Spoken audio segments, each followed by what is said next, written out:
Hey guys, welcome into another episode of Dynasty in 30. This is a special holiday weekend episode. I'm your host, Will U. Ryan, here to spread the holiday cheer. And today we're going to be celebrating Thanksgiving by recapping everything we've got to be grateful for this season. Stay tuned because this is Dynasty in 30.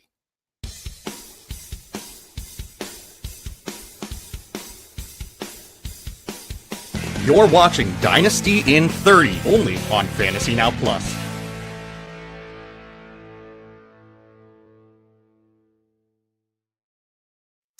Quick reminder, Dynasty in 30 is a Fantasy Now Plus show brought to you courtesy of Finn's Talk Sports Network.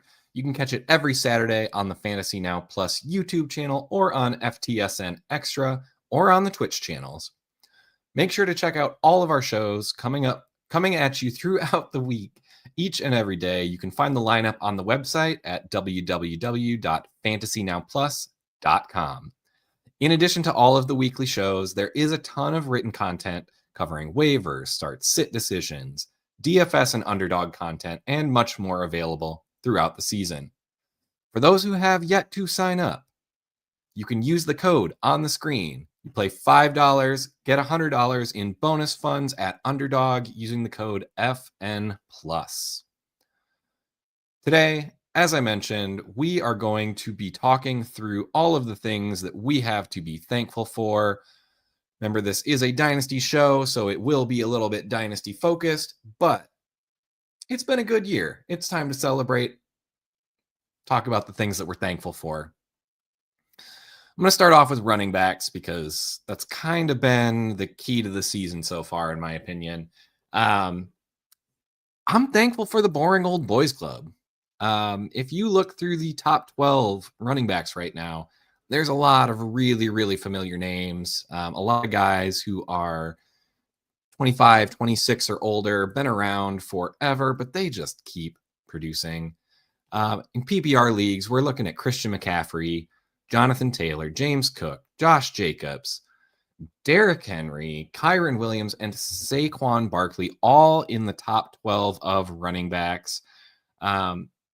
These guys just seem automatic, and thank goodness for them, because after you get through the top 12 or so, it becomes a hit or miss game of would you rather every single week.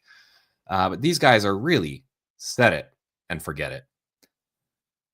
To go through it, I mean, Christian McCaffrey has 1 week outside of RB2 territory. 1 single week. Every other week, he has just been automatic, and he is just killing it. He's already over 300 PPR points on the season. Dude is putting up just sick receiving totals. If you have Christian McCaffrey, you absolutely should be in contention for a championship this year. It's one of those situations where he's 2 positions in one, and you just can't get much better than that. Moving on to Jonathan Taylor, who again has just been smashing it. He's only got 2 weeks outside of running back 2 territory. That's 5 games, 5 of them with 3 touchdowns. That's 5 games of 30 plus points and another one where he had 29.5. He's one of those guys that can just win you a week this year. So thank goodness for having him on our fantasy teams. James Cook, again, 2 weeks outside of running back 2 territory, but the dude just keeps producing. We're in week 12, and these guys are just machines. You plug them in your lineup. You don't have to do anything else. Even with Josh Allen poaching all those short yardage touchdowns, James Cook has been awesome. Can't get much better than what he's doing with the workloads he's been getting. Josh Jacobs, I know he missed a week, but when he has played, he has only 1 week outside of running back 2 territory. Green Bay, all they want to do is run the ball, run the ball, run the ball, and Josh Jacobs is taking advantage. Derrick Henry has been an RB2 every single week since Lamar Jackson has returned. I'm going to give him a pass for the first few weeks. Getting into the new season, Lamar Jackson gets injured. That offense looked just horrid without Lamar. They're getting back, they're getting going, and Derrick Henry is just continuing to rack up carry after carry after carry. And I mean, All he has to do is fall into the end zone a couple times, which is not hard for a man that size. All right. So just remember, Derrick Henry, RB2 territory, set it and forget it. All you got to do. Kyren Williams, again, another one of these boring old boys that has been around. The guy scored in 7 of 11 games. All right, so over half the time he's scoring, which gives you that floor. Other than that, he's putting up good yardage totals. He is super involved, even with Blake Corum starting to get some extra work. This is another guy, back end RB1, but man, you just pop him in and forget it. And of course, last year's king, Saquon Barkley. He does have 3 weeks outside of running back 2 territory, but man, you cannot get much better than Saquon Barkley. You know, he's going to have some of these down weeks when they all of a sudden decide they need to pass. The Eagles just aren't the same team as they were last year. So he's not going to get the huge games like he was last year. Apparently, that's Jonathan Taylor's job now. Apparently, there can only be one that does that. But Saquon Barkley this year has still been super consistent. Look for him to carry you down the stretch. As the weather gets cold, we always see teams turn to the running game, and Saquon is just going to keep getting work. So to summarize with this group, I'm just super thankful for all these veteran running backs, because if you bought in before the season, I mean, you were getting these guys at 80 cents on the dollar probably for what they are. Everybody always gets scared of people that have been in the league, gotten a ton of work, coming off of injuries. And this list, Christian McCaffrey, Jonathan Taylor, James Cook, Josh Jacobs, Derrick Henry, Kyren Williams, and Saquon Barkley just prove you have so much to be thankful for in terms of running back value. You can do a lot worse than buying veteran production in the offseason. We do have a comment here. So he's got Harvey, Gainwell, Bowers, Wandale, and Myers. Let's see. He's got CMC, Charbonnet, Kincaid, and Dicker. Looking for a prediction as to whether he's going to win. He's down 33-67. JGZ, I like your odds with Harvey, Gainwell, Bowers. I think CMC's got one of his tougher matchups this week. So while he has been automatic, not all of his games have been huge. I don't think you have to worry too much. Charbonnet has been just not good. He's been buoyed up by getting some touchdowns taken away from KW3. Kincaid's been good when he's played, but he still hasn't really exploded. So, I mean, I think you're in good shape. We've seen Bowers just go off at times. We've seen Wandale go off at times. I mean, Gainwell has kind of almost forced his way into a timeshare, even though they want to give extra work to Jaylen Warren. Gainwell's just proving he's too good to keep off the field right now, which props to him, because he struggled towards the end of his time in Philadelphia. I kind of thought it was going to be over for him, but man, Kenny Gainwell having a little bit of a resurgence with Arthur Smith. I guess that's where you want to go if you're not the lead running back. Is Arthur Smith seems to just have a soft spot there. So I guess we know one thing that Arthur Smith is now thankful for, and that is backup running backs and backup tight ends. All right, if you guys do have questions, feel free to pop it in. This show, I'm just going to kind of keep going through a little bit of a fantasy recap, just remind everybody all of the good things we've seen. It has been really, really fun this year. We already talked about running backs. Let's pop on to rookies, because in a dynasty show, I feel like rookies are really the key to most fantasy seasons. When you're able to hit your rookie draft picks, your roster becomes all that more potent. And when you miss your rookie draft picks, well, there's a reason you had rookie draft picks to start. Just going to have to push it one more year. So this year, I'd want to say thank you to Ashton Genty. I know he hasn't produced like everybody was expecting, but man, the dude looks good. He is set to just have an awesome career. Even on the Raiders, who have struggled to put up a lot of high-end fantasy options lately. I mean, you can just tell this guy has the juice. got to get the whole situation figured out. They got to get their offense working a little bit better, but I have no concerns with Genty himself. It is all situational based. I mean, you see the same thing with Brock Bowers. He's been playing hurt there, and when he's healthy, he's able to put up some good numbers. But man, everybody in that offense is struggling, with Geno struggling.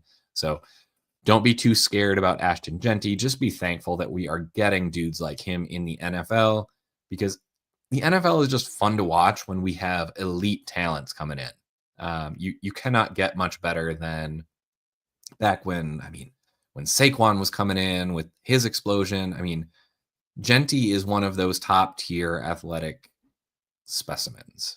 Saquon has more of the like explosive athletic juice, but man, I mean, you look at some of these tackle breaking plays that Genty has, you got people draped on him. He's just shrugging them off. He's running people over, and looks like one of those dudes that's going to be able to handle a workload for years and years to come. So again, thank you for Ashton Genty. Gonna say, I guess I'm gonna group together a few players. The other running backs that have come in, I am thankful for, because we've been able to get some buy windows in for some other good talents. We've really seen with kind of Omarion Hampton, we've seen Quinshon Judkins, we've seen Travion Henderson. All of them came in with huge expectations for fantasy. People loved them in the pre-draft process, and we're seeing why. All of them have just absolutely shined at certain points. It has been a really, really strong rookie running back class. But even though these players have been awesome, you haven't been locked out of them just because you didn't have first half picks of the 2025 rookie drafts. Yeah, you kind of needed the 101 to get Genty, but I mean, even he hasn't been producing the way that people were hoping. So his price isn't necessarily as high as it probably should be for someone of Genty's talents. And we've seen Omarion Hampton has been injured. Okay. Opens up a buy window for this guy. We've seen him just absolutely dominate when he gets the workload. We've seen that he is just way better than players like Najee Harris. I don't think we're going to have to be worried at all about Omarion Hampton. Once he gets healthy, like, he's got the all-around skill set to just blow up at times. And frankly, he's too good to keep off the field. I think the Chargers are set at running back now. We've seen them shine with Kamani Vidal as well. So I think we're going to see a little bit of a timeshare there, but in my mind, that's more of a good thing for Omarion Hampton. I think it'll give him a chance to stay fresher throughout the games. And I think that 1-2 punch is just going to be a huge benefit to the Chargers offense as a whole. Then you had Quinshon Judkins during draft season. We had the legal situation play out. You were able to get him at a discount. Didn't play the first few weeks. Again, I mean, these situations open up buying windows. So I mean, it's more a thank you for the buying windows situation. With Judkins, he looks like the dude. The Browns have kind of been all over the place. We've seen them have some really good weeks, upsetting teams, but at the same time, there are definitely times where it just looks like these are your Browns. This is what we are expecting to see. But Judkins has proven he can handle the workload, and I mean, I am looking forward to when they can actually get a franchise quarterback there. Obviously, they've struggled the last few years with that, made some bad transactions, but you know, they're trying a couple this year. We'll see. Sanders struggled a little bit in his first start, despite the overall totals. He did kind of get bailed out with a long receiving touchdown to Dylan Sampson, which again, another rookie running back, Dylan Sampson. All of these guys are putting up numbers, but they aren't doing it in absolutely dominating fashion, which has let you go and get them. Travion Henderson, if you remember, beginning of the season, this guy was going for 2+ firsts before the season started. When we were seeing him in the preseason, everybody was just amazed with his explosiveness. We get into the season and all of a sudden he is working behind Ramondre Stevenson. Yeah, I can't give like a thank you shout out to Vrabel for that one, but yeah, it was really nice to be able to go out and actually acquire Henderson for any of those believers out there. I know you guys are out there, so please sound off in the chat. I know you're there, so if you were able to get a good discount on Henderson, lay it out here. Let us know how cheaply you were able to get him, because man, when Ramondre Stevenson went down, that spell of a few weeks was magical. These are the types of things that we are just loving as dynasty managers. You know, you can go in, even guys like we mentioned Dylan Sampson. You've got Bashal Tootin has been coming on lately. You've got Woody Marks, broke out relatively early in the season. This whole running back class for rookies has just been awesome. And this is the type of stuff you need to be thankful for as a dynasty manager, because you don't always have to have the best pick to get something out of your draft picks. You know, sometimes in worse classes, sometimes you have to actually trade them away and get established vets. This year, we were actually able to go get some guys to actually play this year. So we'll flip. Let's move over to rookie wide receivers. Again, I mean, I don't know. You have to start the conversation with Emeka Ibuka. Guy has blown up from where he started the season, and you love to see it. Just he's slowed down a little bit lately, but again, please remember these guys are rookies. We're not expecting them to come in and be top 5, top 6 wide receivers in the league. That doesn't happen very often. The fact that we were able to get Tet McMillan to come out and produce, we've got Ibuka. Hunter was starting to show some promise, even though he wasn't producing earlier in the season. He did start to get some usage before his injury. I think it's a better outcome than people are realizing on these wide receivers. We've had flashes from Alec Ayamanor over in Tennessee. Chimere Dike has come on now that his playing time has opened up. So you have options in the wide receiver room. If you have some guys here that you're still waiting on, please let me know. I'm happy to talk through some of the guys who haven't yet broken out. We can decide whether or not we're still thankful for these guys who haven't necessarily put it together. You know, the guys like Hunter who, you know, we're thinking are good, but we just haven't had a chance to see yet. You know, if you've got questions like that, please pop them in the chat. I love talking these rookies. So anyone out there, I know JRSWO, I see you. Glad to have you here, man. Definitely hop into the chat. And hey, man, force calibration. Love to see it. Glad to have you. So let's talk tight ends. That rookie tight ends, that was really my bread and butter. I was really high on what I was calling the big 3. You know, everybody loved Tyler Warren as a prospect. I actually had Colston Loveland as my top tight end prospect this year. I'm glad to see that he has kind of gotten his chance. I don't know what was going on with the Bears and their rookies early in the season. It seemed like Loveland and Burden, even Monungai, really weren't getting the opportunity to really get in the game and show what they could do. But I mean, the last few weeks, you've seen them really start to get more and more playing time, and this Bears offense looks like it's going to be awesome. I'm really glad for the influx at tight end. I feel like we kind of came into this season and it was really, you know, in redraft leagues, people were drafting Trey McBride, Brock Bowers, and then maybe George Kittle as kind of that third, maybe Sam Laporta. But really, it was getting pretty thin way up at the top. So it's been really, really, really nice to see guys like Tyler Warren. Harold Fannin came in and has produced so consistently. Colston Loveland hit. Aronde Gadsden looks like a budding star. I mean, we've seen Mason Taylor have decent games, even on the Jets, which has been just an absolute horror show this year.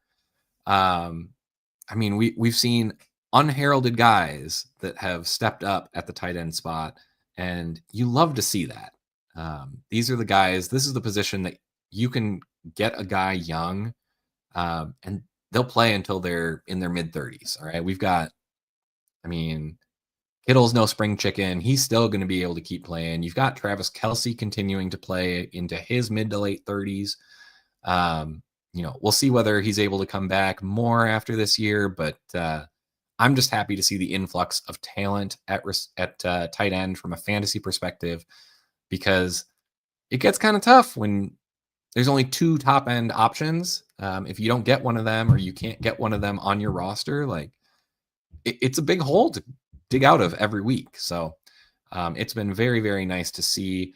If you have questions on some of these tight ends, there are plenty of guys who I think are going to start showing out over the next couple of years. There's definitely guys who just haven't had the chance, and we know tight end is one of those situations where sometimes it just takes a few years. I think really at tight end, you want to have a 3-year window as people are coming into the league.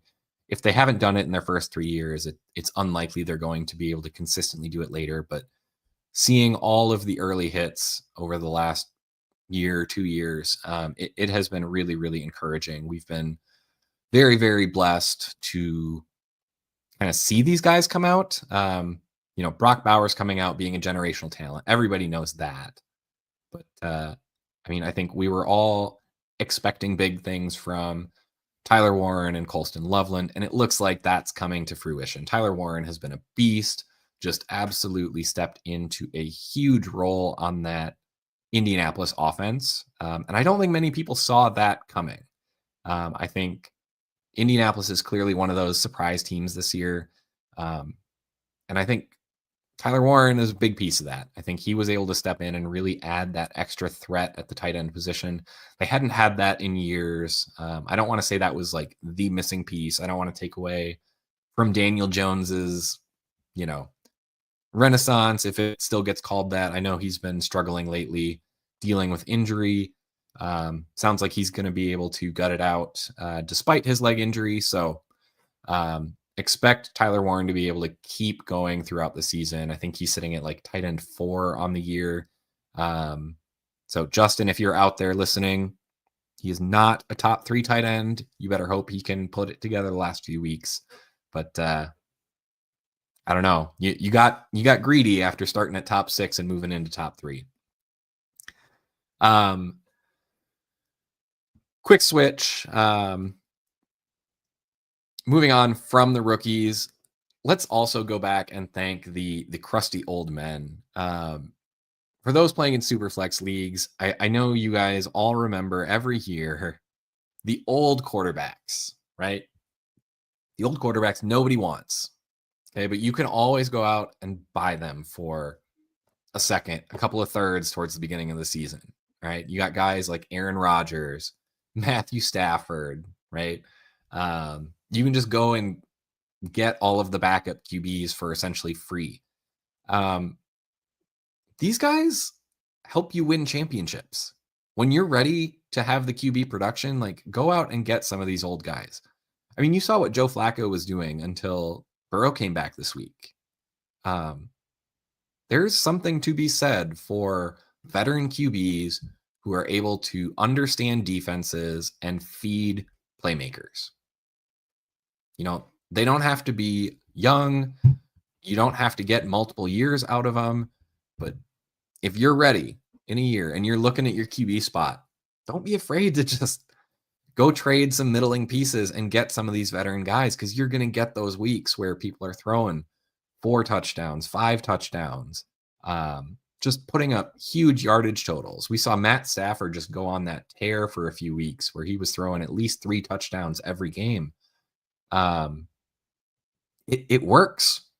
So be thankful for those buying windows. We talked about some of the rookie running back buying windows earlier. The veteran QB buying windows are another one to be thankful for. It really lets you build your roster around some of the other positions, which makes everything a lot easier. You can kind of throw your chips in at wide receiver and pay once you realize who the good wide receivers are. We've kind of moved as a dynasty community to kind of, I guess almost everybody's become these, what they're calling wide receiver bros, where everybody is just all about the lifespan of wide receivers. They think the blow up weeks are kind of super important.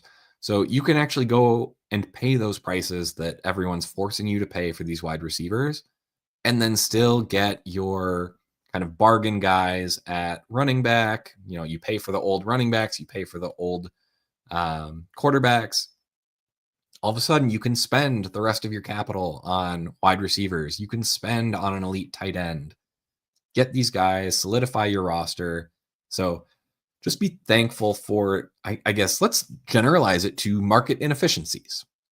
All right. So despite the fact that these guys are producing, you've got plenty of options. You can buy production at wide receiver. You can, or at running back, you can buy production at quarterback, which lets you take your chances at wide receiver, looking for the big hits for the next big thing, a la Jackson Smith and Jigba. I'm going to take a step back because I am not only thankful, I am in amazement of the season that Jackson Smith and Jigba is putting together.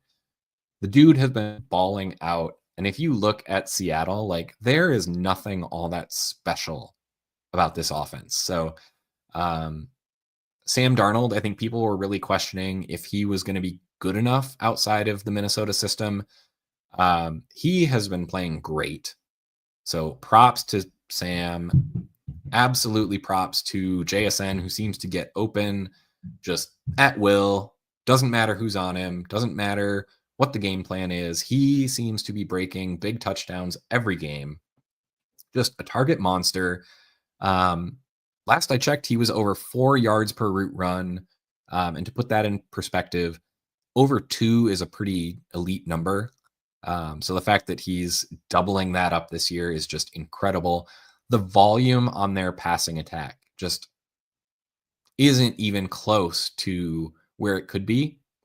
And he's still putting up this awesome wide receiver season. So thankful to guys like that. Thankful to some of the spike weeks from Jamar Chase. I know we had kind of the rough patch there with Jake Browning. Once we got Flacco, though, man, it's so nice to see these guys, JSN, Jamar Chase, just absolutely exploding. Been a little bit sad with Justin Jefferson, although I don't think his season has been nearly as bad as a lot of people seem to think it has been. He really hasn't scored the touchdowns. If you get him back to a normal number of touchdowns, I think he's right where we were all thinking he would be. And especially considering he's fighting the uphill battle against the poor play of JJ McCarthy in his first season. It is what it is. But Justin Jefferson still looks elite. He still looks healthy. I'm just glad to be able to watch some of these guys, the catches they're making. Amon-Ra St. Brown, adding him in, CeeDee Lamb. These guys have been awesome this year. These elite wide receivers that are more expensive, you do have to pay for. But man, they seem to be worth it. The run that Amon-Ra St. Brown was putting on earlier in the season, fingers crossed that this ankle sprain is a mild ankle sprain and he can come back after a week or two. It really stinks on the timing there, but just be thankful that it isn't during the fantasy playoffs. You should be able to get him back. Hopefully you've got a bye, so you don't even have to use him in week 15. If you do, he should be back by then. And frankly, with the way he's been playing, I think you're just popping him right back into your starting lineup. So with that, we're at half an hour. It looks like we don't have any other questions sitting out there. So I hope everyone has been able to take this week, spend some time with family, especially if that family is in your fantasy league. Hopefully you are crushing them. Make sure that they remember it if you are. If not, just remind them, how nice you're being, allowing them to have some success this year. But with that said, we are at the half hour, so I'm going to go ahead and wrap it up for today. Thank you, everybody, for tuning in. If you have not already, please like and subscribe. We're going to be right back next week with another episode. ready to jump in and get you guys ready for the playoffs. Looking at potential guys who you may be able to either find on the waiver wire, or for those of you who don't have a trade deadline, next week, I'm going to be looking into guys who can help your playoff push. So stay tuned for that one next week. And until then, please enjoy the rest of the holiday weekend. This has been Dynasty in 30. Thanks for listening. Be sure to like and subscribe wherever you watch or listen to podcasts. We'll be back next week for more ways to win your league.